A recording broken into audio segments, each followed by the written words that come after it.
Meme supremo Asaduddin साहब को आप जानते हो? जी जानता हूँ। असदुद्दीन अवैसी साहब मेंबर ऑफ पार्लियामेंट है और वो काफ़ी ईयर से वो पार्लियामेंट में मुसलमान और जितनी माइनॉरिटीज़ है उनको रिप्रेजेंट कर रहे हैं और उनके हक़ के लिए आवाज़ उठाते हैं वो पार्लियामेंट में। बंगाल में वो इस टाइम चुनाव लड़ने जा रहे हैं, आपको क्या लगता है उनका जीतने का कोई चांसेस है? जी बिल्कुल है चांसेस। वो बंगाल में मुद्दों के लिए वो चुनाव लड़ रहे हैं, वो मुद्दों के बेस पे चुनाव लड़ेंगे और उम्मीद है कि बंगाल के अवाम भी उन्हें प्यार करेगी और उन्हें वोट देगी अपना और उन्हें जिताएगी। वो बंगाल को बंगाल में उन्नयन चाहते हैं, वैसे भी बीजेपी भी बंगाल में उन्नयन चाहता है, आपको क्या लगता है फिर? बीजेपी जहाँ तक बात है तो बीजेपी सिर्फ पोलराइजिंग करती है, रिलीजन के बेस पे वोट मांगती है क्योंकि उनके पास कोई मुद्दा नहीं है वोट मांगने के लिए।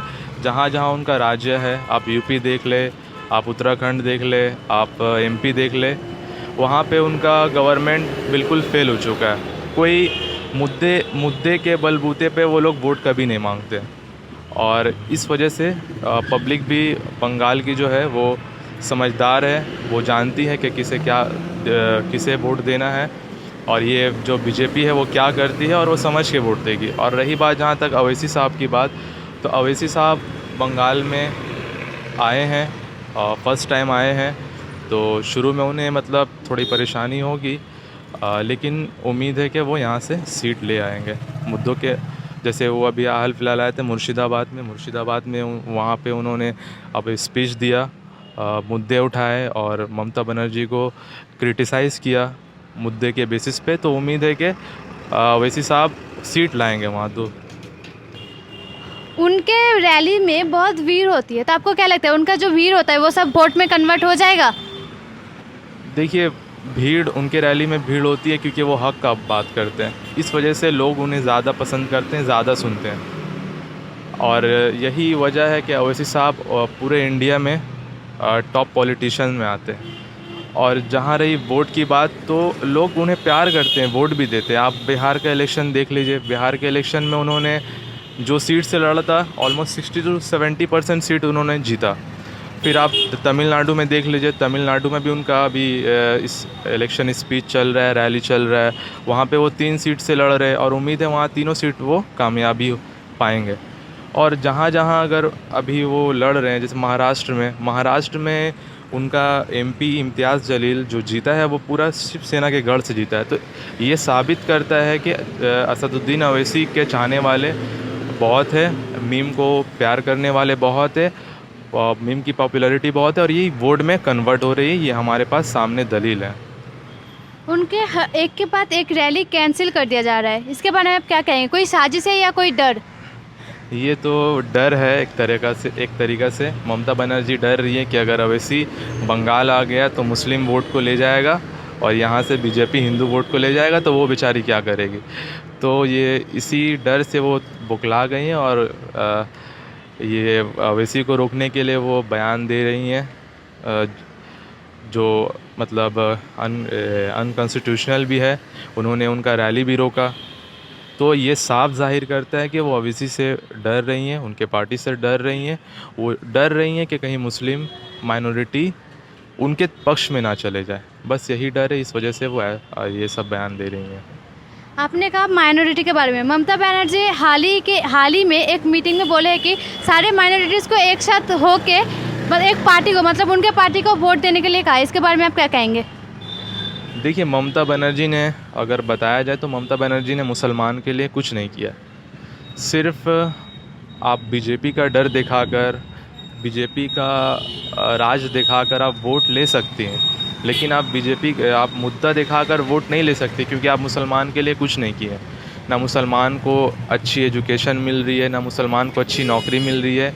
हाँ, ये है कि आपने जो स्कॉलरशिप स्कीम चालू किया, आपने रूपाश्री कन्याश्री चालू किया, तो ये सिर्फ मुसलमान के लिए नहीं है, ये ऑल जितने भी माइनॉरिटीज़ में आते हैं या फिर मेजॉरिटीज़ में आते हैं वो सब के लिए है।